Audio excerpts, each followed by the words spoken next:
Hello, everyone. Welcome to the second episode of Tighat panel discussion. Today, we will talk about women's experience in the Tigray war. According to the United Nations Population Fund, there have been a staggering 26,000 cases of sexual violence. Sexual violence is an umbrella term that includes crimes from rape to other related crimes that have significantly affected women. Women have been subjected to weaponized rape, to sexually transmitted infections, to forced pregnancies, to different kinds of injuries and mutilation and incontinence, infertility, pregnancy termination, damage, psychological trauma, and stigma and other problems in Tigray. And we will go in detail into these crimes that have been inflicted on women in Tigray. And to discuss the different matters related to this, I'm joined by an eclectic group of panelists today. I have Chessie Baldwin, a researcher at the University of Reading, who focuses on experience of women in conflicts. I have Melat Tesfaye, an international relations expert. She is a youth organizer and advocate. She's based in London. I also have Maaza Gdey, an international relations researcher and a chief networking officer at Omna, an advocacy organization. Welcome, everyone. If you would like to say a few words about yourselves, please, Chessie, start. Hello, everyone. As Tghat mentioned, I am a PhD researcher in history from the University of Reading, and I specialise in women's experiences of conflict in the 20th century, but more specifically, women in war in Tigray, from the Liberation War in the 1970s through to the current war. And I'm pleased to be here with my colleagues today to explore what will be a very difficult but very important subject. Thank you, Tghat. Maaza. Hi, everybody. Thank you for putting this much needed panel discussion. As Tghat said, I am an international relations researcher, but in relevance to today's topic, I am also a feminist who has been involved in a lot of women empowerment projects in Tigray and also across Ethiopia for some time now. Thank you. Melat. Hi, everyone. Thank you, Tghat, and everyone else who's put effort into putting this together as well. My name is Melat. My background is in international relations as well. I've worked with refugee women from areas of conflict in the past. And right now I'm with the Tigray Youth Network, who are a collective who aim to inspire and enrich both in the diaspora and the Tigrayan diaspora in the UK and also in Tigray. Thank you, every one of you, for joining. I understand that the sacrifice you will have made to join this discussion. You all have busy schedule, but hopefully we'll have an interesting discussion. So I will directly go to Chessie. Chessie, if you could speak a little bit about why sexual violence is perpetrated in general in war, and if you could make a distinction between when a sexual violence is considered to be part of as a weapon and when it isn't. Absolutely, yeah, that's a big question. So when sexual and gender-based violence, and in a moment I'll explain the difference between the two, when they are carried out on a wide scale during conflict, it is first and foremost a way of controlling and dominating a civilian population. Okay, so it's the utmost expression of hierarchy and power. Rape always means domination, and it means ownership, and it means submission. So when conflict-related sexual violence is a very specific method of violating what we would call the norms of war, or more specifically, the law of armed conflict. And that's important because it signifies that the perpetrating forces are not operating within the defined parameters of military actions, which would restrict fighting to conflict actors. And instead, it implicates the entire surrounding population in violence. And this in turn puts pressure on the affiliated armed groups, so in this case, the TPLF, TDF, to submit because their people are paying the price for continued conflict. But of course, we know that it can also increase the resolve to fight and to see the war through in order to achieve justice for survivors. But most importantly, it draws ordinary people into the war and implicates them as a conflict actor, which also makes it far more difficult to reach a neat and conclusive end to the war because there are so many lives intertwined with the course and outcome of conflict. And sexual violence in war can mean many things. As you said, it can refer to rape, sexual slavery, penetration with objects, forced prostitution, sexual humiliation, indecent photography, forced sterilization, and many more.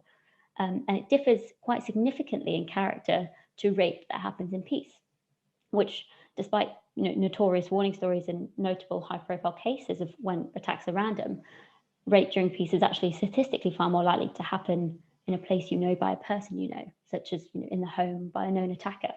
But rape in war happens quite differently, and it's frequently conducted in a public setting with multiple perpetrators where neither attacker nor victim know who the other is.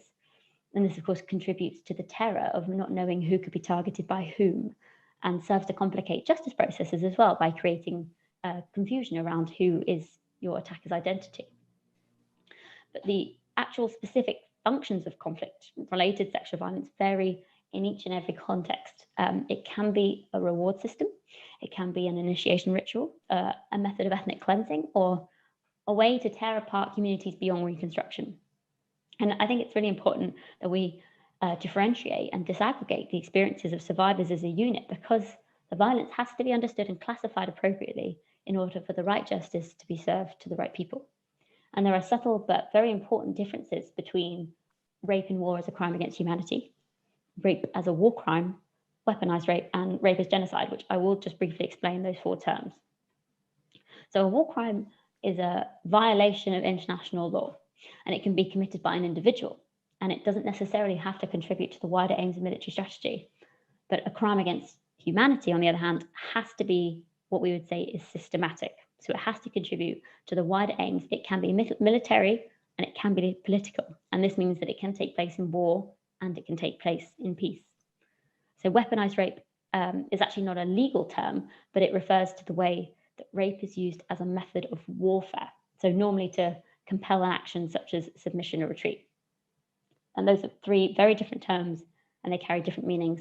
And although they can exist together, they also can exist separately. So if we take, for example, the case of the Revolutionary United Front, the RUF in Sierra Leone, they often use sexual violence as an initiation practice for new recruits, both male and female, but predominantly children and young teenagers. And this was an attempt to bind them to the movement and put up barriers to returning to their pre-war communities and then weakening the rebellion. And they would also target the very young, the very old, pregnant, and use extreme violence alongside rape, such as mutilation, and then seeking out the extremities of what we would call taboo to deliberately disrupt hierarchies of age, gender, security, order, and then exert dominance through terror. And this form of sexual violence was a crime against humanity. And it's also classified as weaponized rape because it was strategically integral to the war effort. Whereas we would look at the use of comfort women, which is really a euphemism for sexual slavery, by Japanese forces in World War II, this was a crime against humanity because it was an official strategy to reward soldiers, but it was not weaponized because it wasn't a component of their military campaign against the civilian population.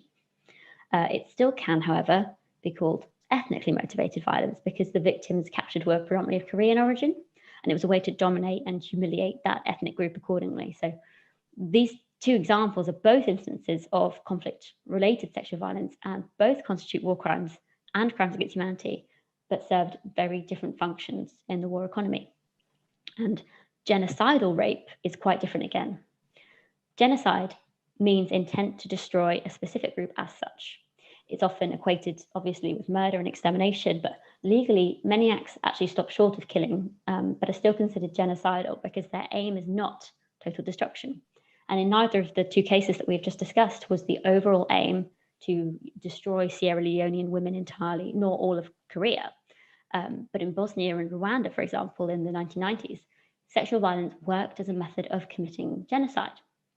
And this was sometimes overtly through forced pregnancy to prevent women from continuing their genetic ethnic line, or fertility violence, so forced sterilization, to stop women being able to have children at all. But also, I would say, by attempting to destroy the homogeneity of the affected group and prevent the total reconstruction and rebuilding of that society through the shame that was associated. And most notably was that perpetrators were prosecuted for these abuses under the crime of genocide. Most notably, of course, Jean-Paul Akiyesu at the International Criminal Tribunal for Rwanda. Now, all of these crimes, these 4 crimes, are largely equal in terms of punishment in the eyes of the law, but they do mean different things for the terms of prosecution. They also mean different things for the precedents that might be set for international intervention. But most importantly, they mean different things for the types of care that survivors might need in the aftermath.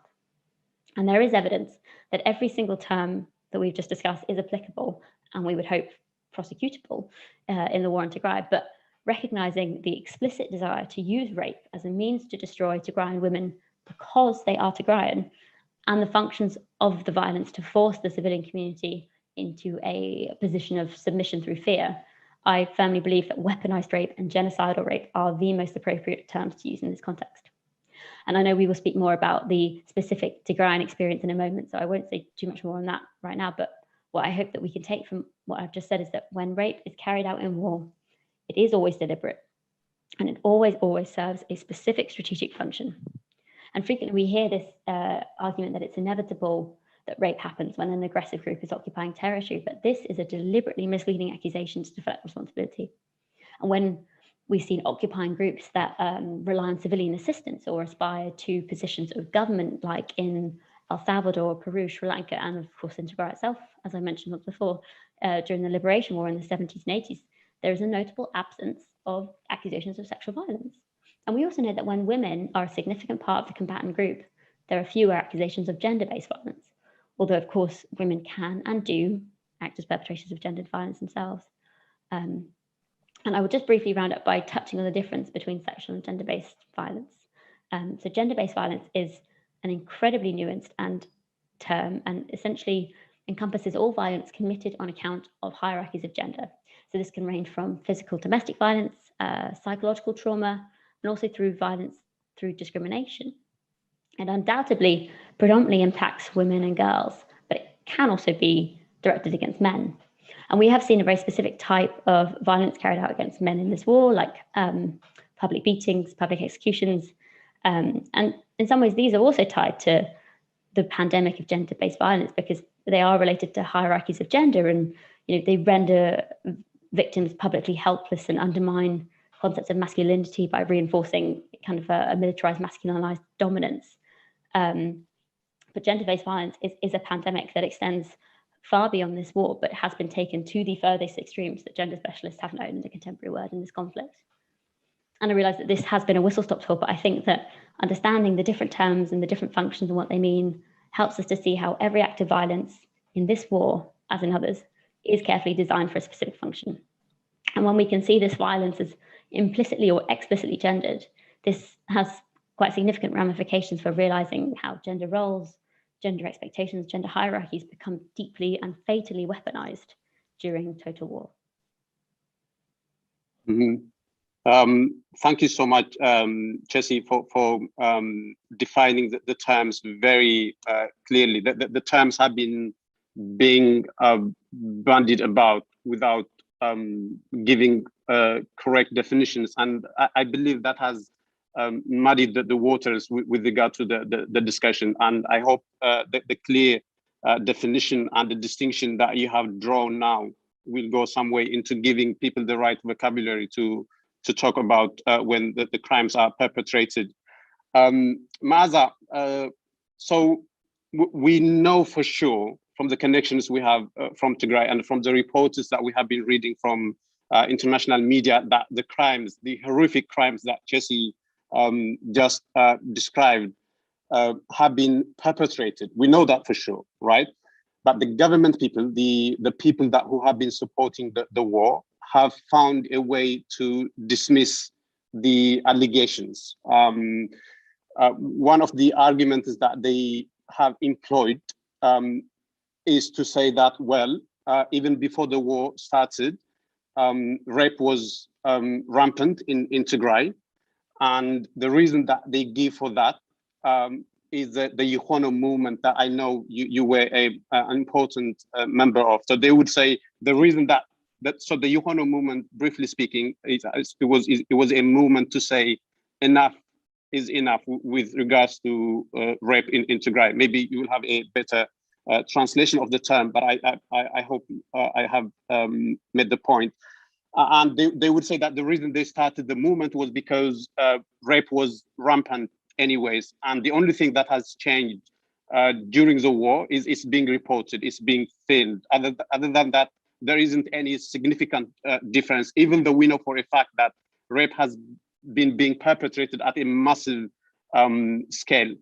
Do you concede that point? Is it the case that Tigray was this rape state, and that what has happened over the last 8 months isn't qualitatively significantly different from the kind of rape that you were campaigning against? Thank you for that question. It's very important that we talk about the status of women's right or human right in Tigray pre the genocidal war. Yes, myself and other young Tigrayan women and men did talk about establish the movement Yuhono. It was a youth-led movement that aspired to create a Tigray that treats men and women equally. We were not only focused on rape, but overall on gender-based violence in Tigray. And the main reason why we founded the Yuhono movement was not because Tigray was land of rapists, but because the community in Tigray had a better understanding of women's rights and women's issue, and was not tolerate to any kind of abuse or subjugation of the woman body and entity. Just like what we did in Tigray, I co-founded another feminist movement called Sikh Scholars in Addis Ababa alongside Ethiopians from different walks of life a couple of years ago. But that doesn't signify that women were exceptionally being violated in Addis Ababa. It goes to show the understanding and the awareness people in Addis Ababa had to fight against any kind of violation of the women's right. But to go back to Tigray and to how and why genocide apologists are using the Yuhono movement to justify and to reduce the magnitude of the suffering women in Tigray are going through. They're doing it on purpose because most of the so-called women rights activists that are using this line of argument are people that we have known for years. We have worked with some. I personally have worked with some of them, and they are they have a political opening that negates the right self-determination, and they're willing to take any kind of step to gain that political momentum or to get that political agenda across. So for example, we can talk about the Set Out movement. The Set Out movement is it's one of the well-established women's rights movement in Ethiopia.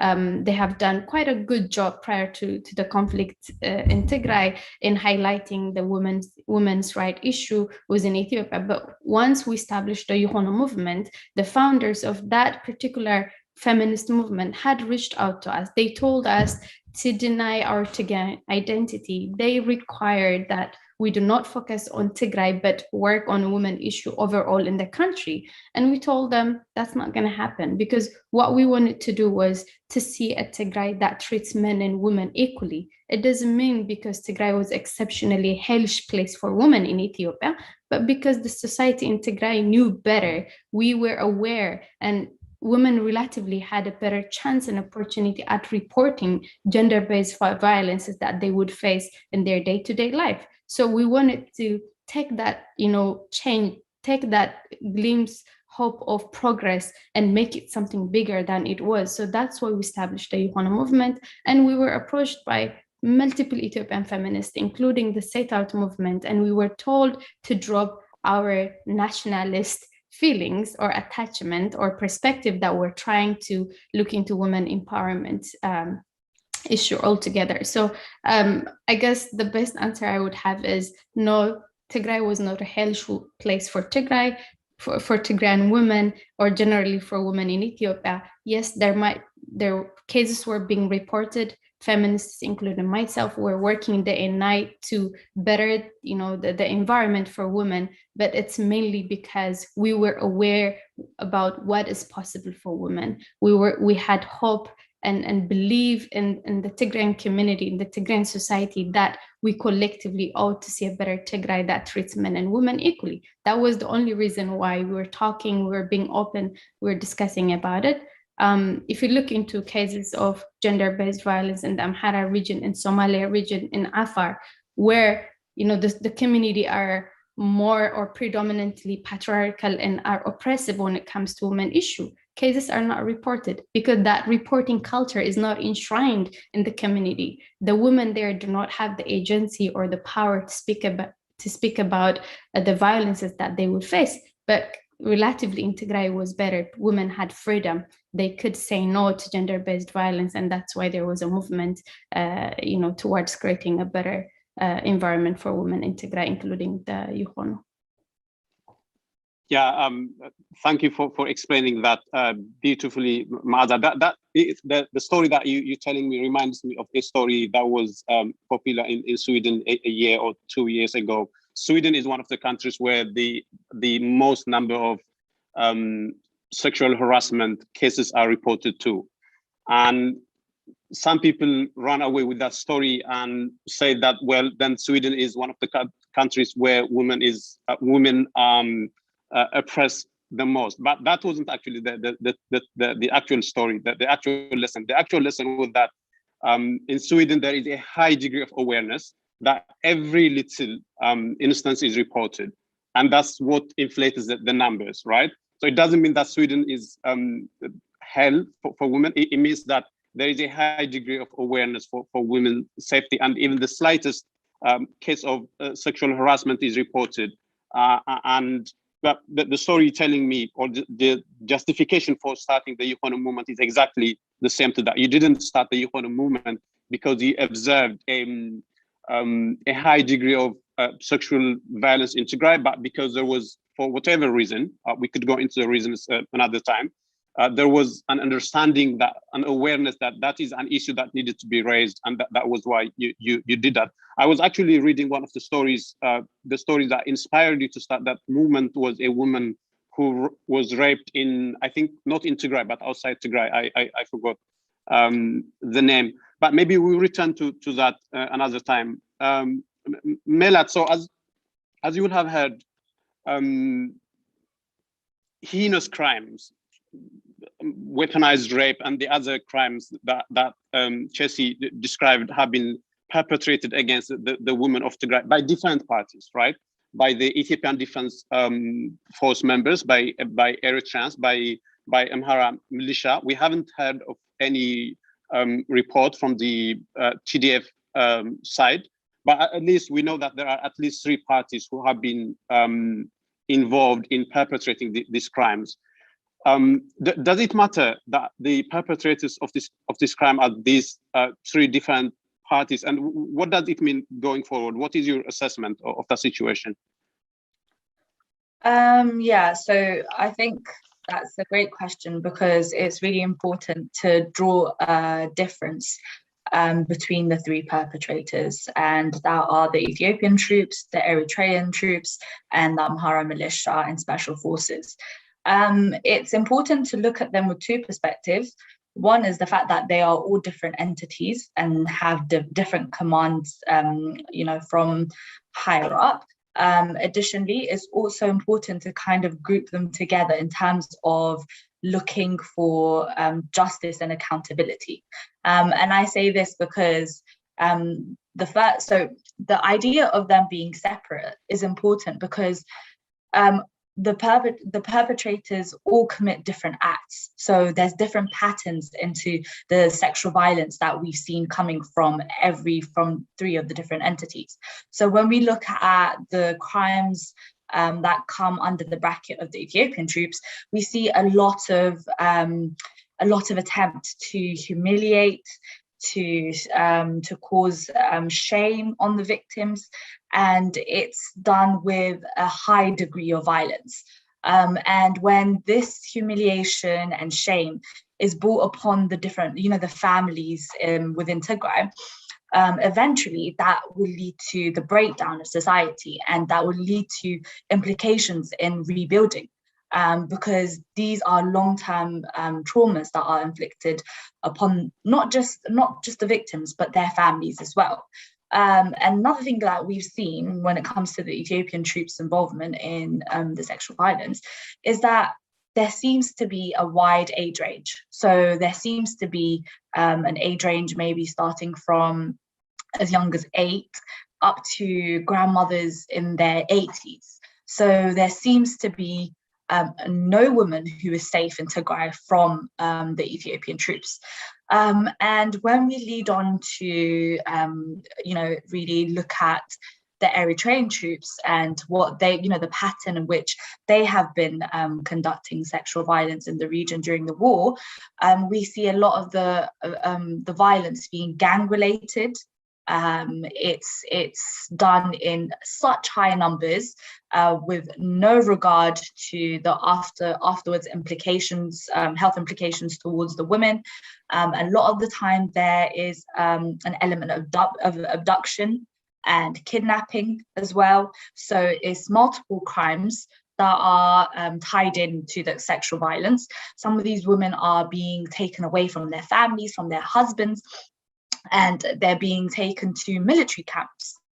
And the significance in the fact that they're being taken to military camps is that, well, first of all, it's a large amount of women that are kidnapped at once from villages and systematically moved into military camps to be used as sexual objects. So they're tied and placed in one room and they're raped continuously, sometimes for days on end. And I had also received, a lot of us had received reports of the Eritrean troops actually injecting these women. So, so many different acts of, I would refer to it as evil, basically, being conducted.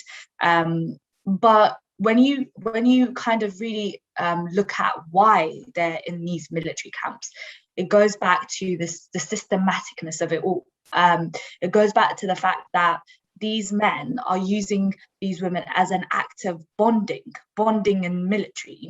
A lot of the times we see the US troops, the US Army or the British Army overseas, and they have a pint together, they have a beer together, they have a laugh together, but these men are recording and drinking while raping Tigrayan women. So this has become a part of their sporting event or their enjoyment almost. And that is really worrying because you'd have to look back at what kind of environment they came from to start with, because for a human being to be so desensitized to gang rapes and violence, to have no kind of emotional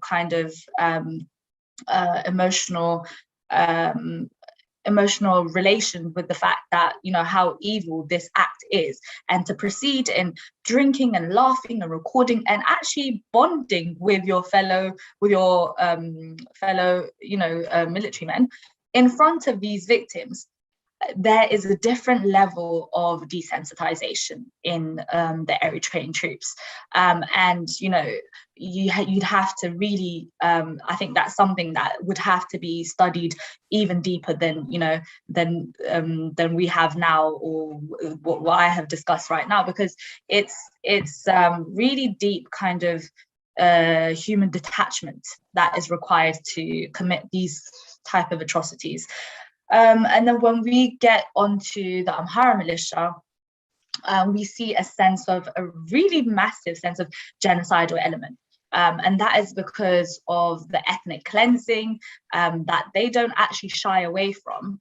They don't shy away from actually outwardly, putting it out there, the fact that that is what they are doing.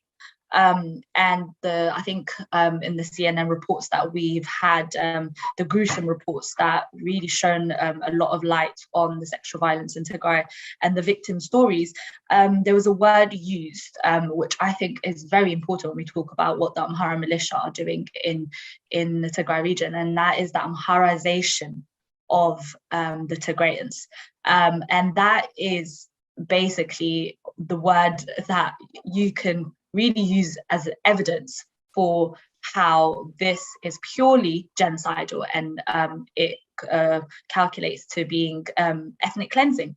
And the reason why I said earlier is that the fact that you can separate these three entities, but at the same time, you would have to kind of look at them as a whole as well, is because when it comes to accountability and justice, we are going, basically, as Tigray is within Ethiopia currently, the justice system is based within the structure of the Ethiopian administration. But if the Ethiopian administration and the Eritrean administration and the Amhara administration are collaborating in causing these atrocities or inflicting these atrocities on the women, then that you can't really classify them as three different entities, because justice cannot be served. Because if you do go to the Ethiopian administration, which are responsible for the Tigrayan people, they are obviously going to take away, they're obviously going to cover up what the Eritrean administration are doing, because they now come under one bracket. So I think it's really important to know what they're doing, and the patterns in what is being done is completely different, and they all come from a different background. Therefore, they inflict different types of pain on the women. However, and when it comes to actually getting justice and accountability, they all do fall under one bracket. Yeah. Thank you, Melat. Like you said, not only were the crimes you mentioned perpetrated, but they were perpetrated with an exquisite twist to how cruel they are. And I believe people who want to study the level to which human depravity could descend should go and study the soldiers who have been perpetrating these unspeakable crimes. It has been extraordinary to witness what people can do. But if you have gathered your breath, Melat, I would like to ask you a related question here. Now, in my opinion, the history of the struggle in Tigray has had a unique element, in that it isn't patriarchal, or it's egalitarian in some sense, for want of a better word, in the sense that women had historically the same roles as men, starting from the 1974 struggle to topple the Derg regime up until now. Women have been colonels, lieutenants, and all the military ranks that men could possibly achieve. So it has been egalitarian in that sense, and that sense of egalitarianism has been reflected in the kind of struggle that you women outside now have been conducting in terms of organization, campaigning, and advocacy. And I know that you have been leading these demonstrations and protests in London. Could you speak a little bit about the organizational nature and what it takes to have successful demonstrations and advocacy and organizations into what you have been doing over the last 8 months, Melat?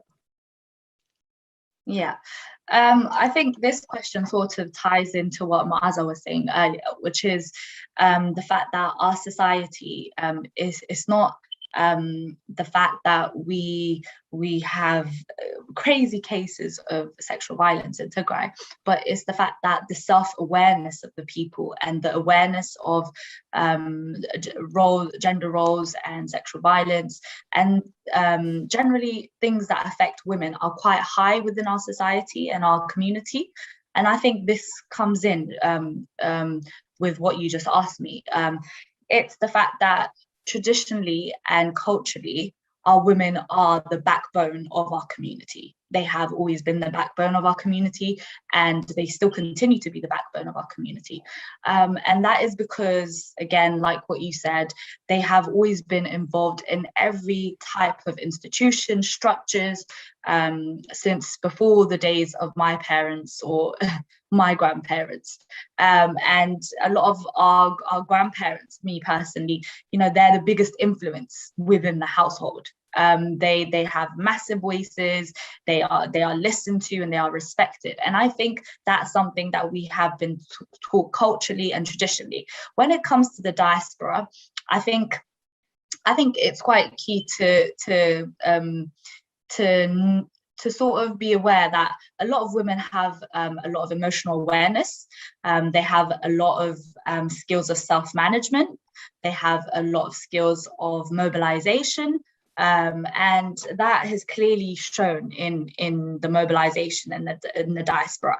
I think it's not the fact that they were the most qualified to lead or anything like that, but it's, you know, we have equal opportunities, obviously, but it's the fact that they were the quickest to pick up the baton. They were the quickest to act. They were the quickest to internalize the pain of the women that they see being victimized in these situations, in the sexual violence in Tigray, and they internalized the pain, and they were influenced to act, because this could have been, you know, their family members, this could have been themselves if things had turned out differently and they had stayed within their ancestral land in Tigray, and they weren't in the diaspora. So I think there's a sense of responsibility.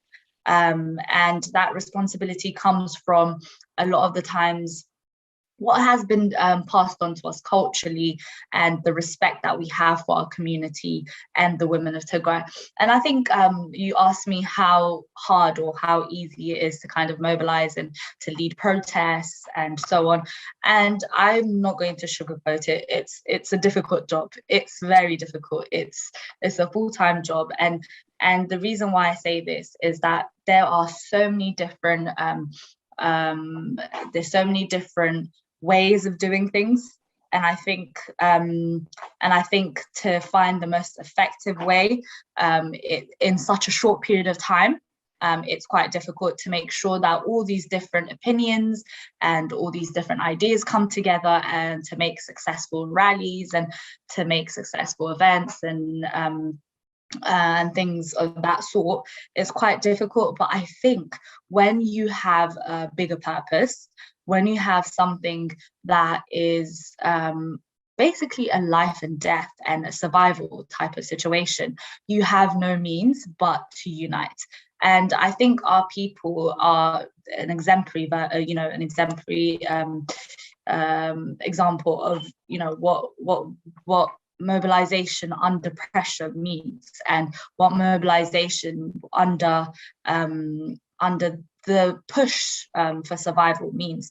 And I think in the diaspora, a lot of people, a lot of our communities that weren't strong before have really gelled and bonded together, because they know that there is a greater purpose, because they know right now that for them to work together is the only way we can rebuild, and we can also get justice and accountability for all the victims, you know, for all the victims that we have been advocating for the last 8-9 months.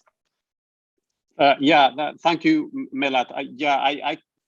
I can understand that it's very difficult, and it takes a lot of work behind the scenes. But I believe Tigrayan women overseas, in particular, and the Tigrayan community in general, has been very effective in advocating for Tigray. Although to utter horror, sometimes our voices have landed on deaf ears. But as far as we're concerned, I think we have been very effective, and we have every reason to compliment ourselves, although a lot remains to be done. Chelsea, I will return to you. Melat and myself mentioned the historical roles that Tigrayan women have played in the struggle in Tigray, starting from, maybe you would like to start from 1974. Could you speak a little bit about the historical role of women in the struggle in Tigray, and the things that they have been doing now. You will have heard a lot of women trying to deliver aid amid the extremely difficult situation, being arrested, being jailed, being roughed up by the police, even now. But they find a way to bypass and to rescue communities in need of help. If you could speak a little bit about that, Chessie. Yeah, well, I actually arrived as a researcher of this specific history because I was looking at female participation in conflict, which is how I was drawn to the Liberation War in 1974, and that's what I spent the last couple of years of my life working on. So when I saw the pictures that were published after Operation Alula, and we saw that there were many women, once again, participating in the TDF as combatants. And when we say combatants, this specifically means that they are trained, armed, and involved in military duties, which can range from anything from surveillance to strategy planning to foot soldiers in direct fighting and so on. And as a historian, to me, this screamed, extreme historical precedence when we think back to the Liberation War of the 1970s and 1980s, when women infamously formed 1/3 of combatants in Tigray. And this is a phenomenal feat compared to many other wars and insurgencies on the continent and much further beyond. And as Meaza and Melat have both said, this was a momentous time for women in Tigray's history because they became so integral to the entire war effort that they managed to disrupt traditional gender norms quite entirely. They were actually trained in roles historically refined to male counterparts like technicians and drivers and heavy weapon operatives. And all women received mandatory political education upon recruitment. And in this war, women were able to rise to critical military, political leadership positions and actually championed values of capacity over all else, which I think actually extended far beyond the military arena and opened up many doors for female participation in politics more broadly. But possibly most significantly, there was also critical transformative reform of what we might call restrictive gender policies, like the right to plough land, raising the minimum age for marriage and the dowry system and so on. And I think that this arguably paved the way for revisions in gender-based laws across the entire country. And this legacy is a really important one in the context of the new war in Tigray, because we are seeing a very familiar rhetoric of young women rising up to step into the shoes of those who forged this path before them. And we're seeing evidence that women are drawing inspiration from this historic image of the Tigrayan fighter women stepping in and stepping up in this quest for liberation. But when women participated as combatants in the first Liberation War, they fought what we would call a dual war. And this means that they fought for freedom from the Derg, first and foremost, and secondly, they fought for gender emancipation, right? So they fought for the right to exist, to work, to marry, to learn, to engage in politics on their own terms. And in light of the weaponized and genocidal sexual violence we've just discussed, I think this takes on new meaning again. We might say that female combatants in the TDF are fighting a dual war, again, for freedom from oppression for Tigray and for freedom for women to live their lives without fear of gendered violence. And we have heard a number of reports from women who have themselves said, I have joined the TDF because I have been raped, or because I love someone who has been raped, and I am mobilized to fight on these grounds. And this is applicable too to those that we mentioned who are engaging in this war in other forms, in what we would call pro-social activities. So those that are leading community responses, informal health responses, documenting violence against women, campaigning, organizing altruistic giving, and coming together in support groups. And as a researcher, I think that there is a considerable and ever-growing relationship between women leading activities in these conflicts and the extent to which that conflict has witnessed the perpetration of gendered violence.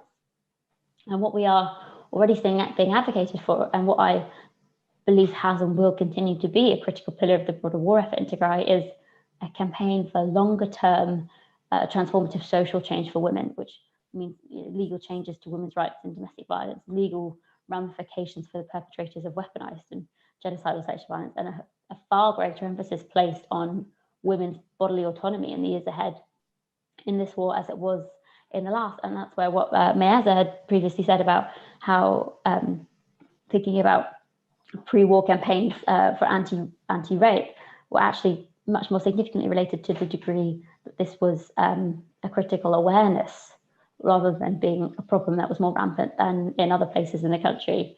And that legacy itself has got such complete ties to the Liberation War, where these changes were first introduced. Now, I think I have spoken previously on this forum about the very tangible threat that gender violence in war can move from the war front to the home front.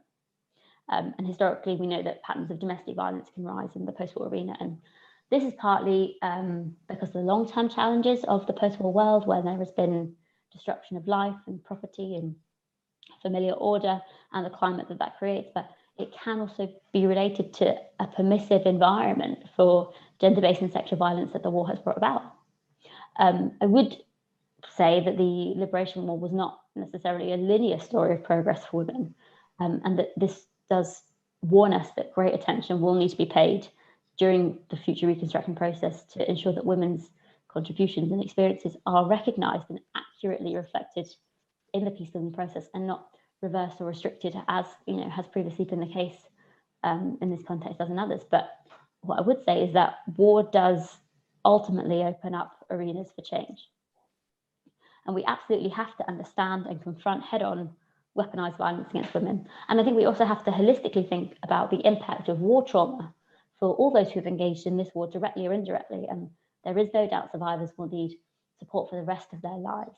And as I previously suggested, must actually receive considerable financial reparations that take into account the barriers that have been put in place to their participation in work, labour, and indeed marriage when this is tied to financial security. And I think that much is beyond doubt. But I would suggest that the remarkable female mobilisation in Tigray and in the diaspora points quite encouragingly towards a model of resilience.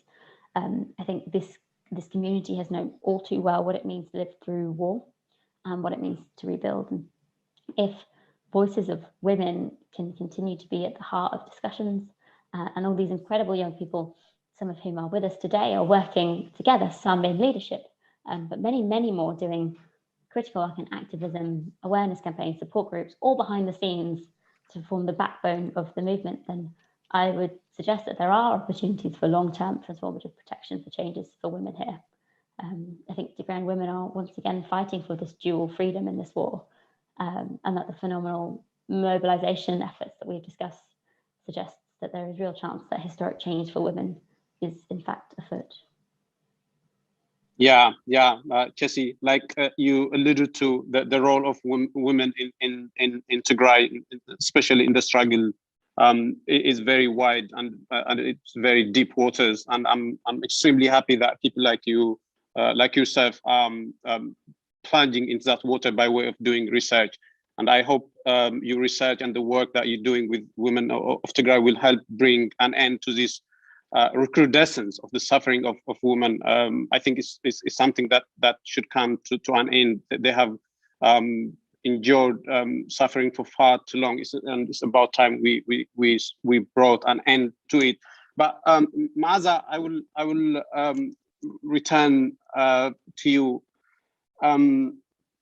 So the crimes, the crimes of biblical proportions that have been perpetrated against the women in Tigray will have left extraordinary ramifications on the women, and it's going to take an extraordinary community support to move forward as a society from the darkness that we have been plunged into. My question to you: what do you think should be done as a community? How do you think we should support the women recover from where they have found themselves in now? I think this is going to be one of the most critical points that the Tigray community will be challenged through. I think we're going to be challenged collectively, not only the women, but also the community at large, because most of the women that were, gang raped or raped, most of them became, pregnant. So in a matter of weeks, some of them will give birth. And how we treat those children is going to make it's going to define us as a society, as a community, not only how we treat, you know, the survivors of the genocidal rape, but also the kids that they're going to give birth to. I hope, and I'm very much confident that the Tigray community, the society, both abroad and back home, will continue to be the understanding, the open-minded, welcoming community that it has been so far. I cannot be like, I cannot emphasize or appreciate enough how supportive the Tigrayan community has been so far in terms of advocating for the survivors of the genocidal rape, in terms of amplifying their plight. Men and women on equal proportions have been on the leading front in terms of, you know, letting the international community know what exactly has been done onto the women of Tigray.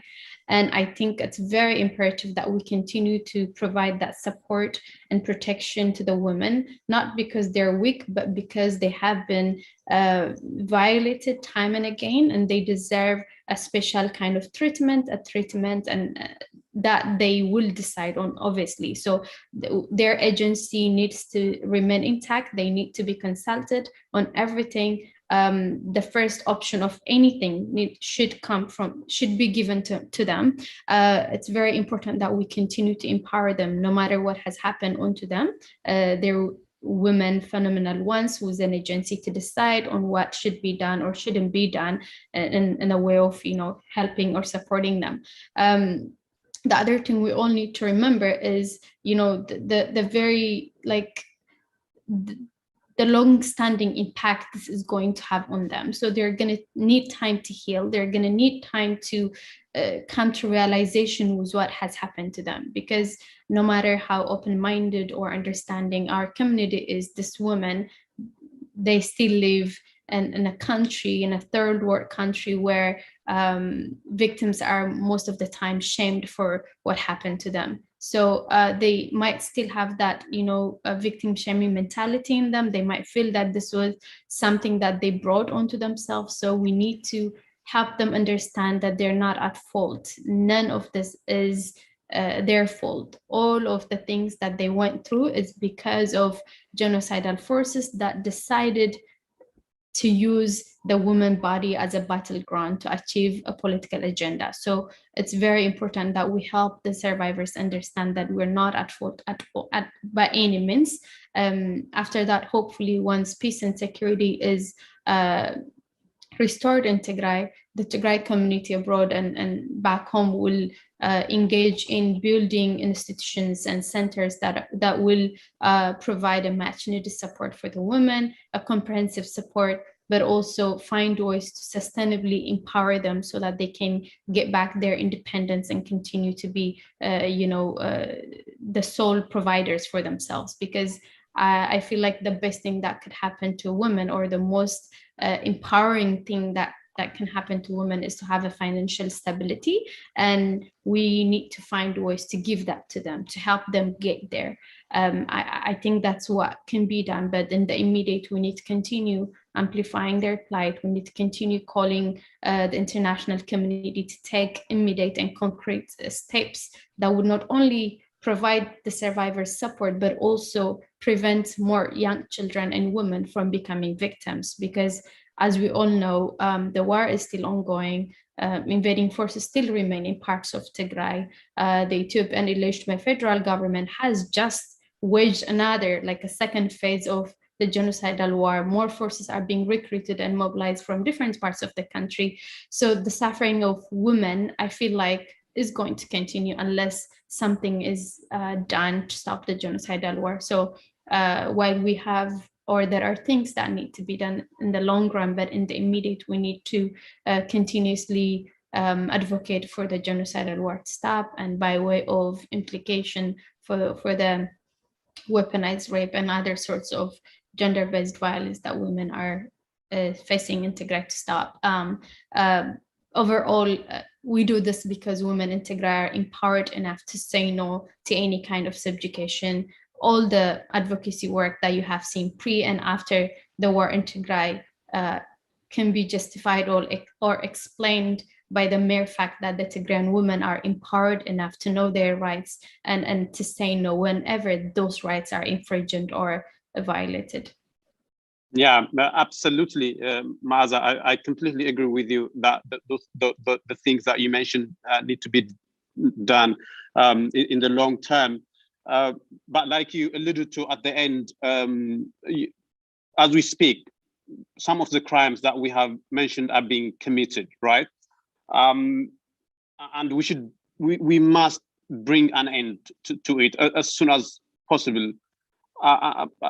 I will give you an opportunity to make a clarion call to your fellow Tigrayan community, to the Tigrayan women, to the international community, to help us bring an end to these atrocities.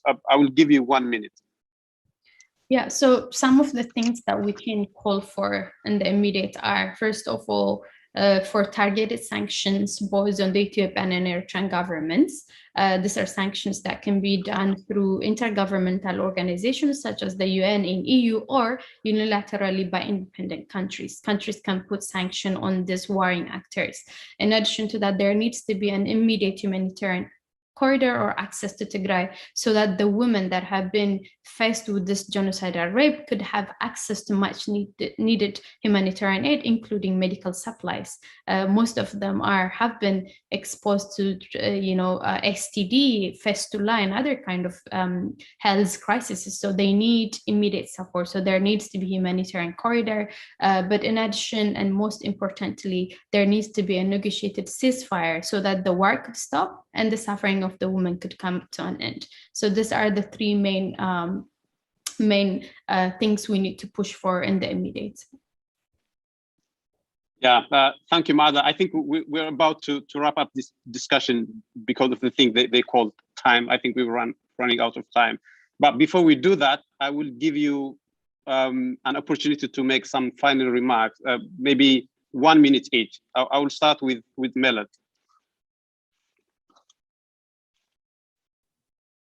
Yeah, all I would like to say is that what we have been doing so far and what the people on the ground who are providing much needed assistance to the people who are suffering in Tigray have been doing so far has been amazing, has been great. However, like Maaza said, the declaration that we have all seen very recently coming from the central administration in Addis Ababa clearly shows that this war is not over, and that our people would probably need our support a lot more than they have done for, or that, more support now is needed because of the fact that, we have been blocked off from, again, we're back to square one. We have been blocked off from any communication.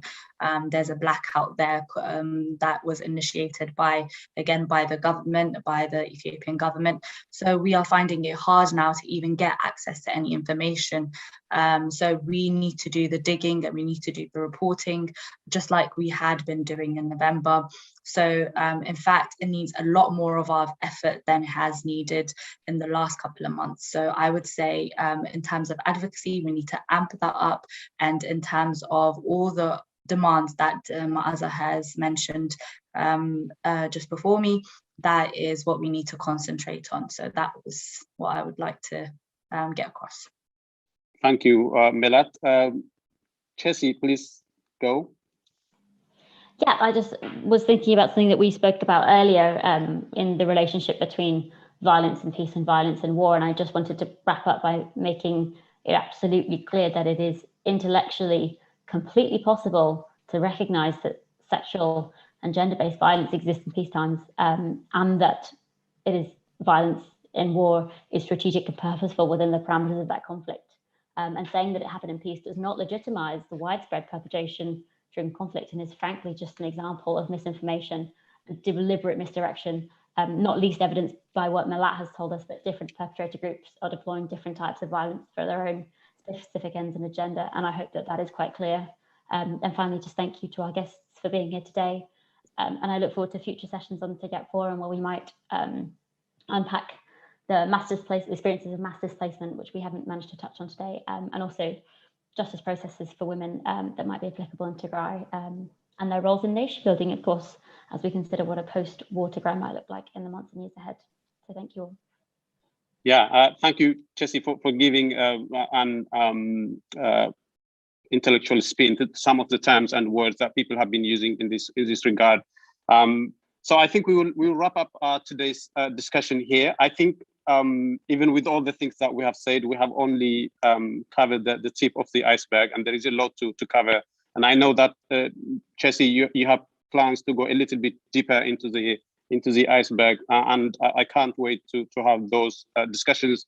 But for today, we will end it here. Thank you, everybody, for joining, and thank you, our listening, our people watching us for joining us. Until we see each other next time, bye-bye.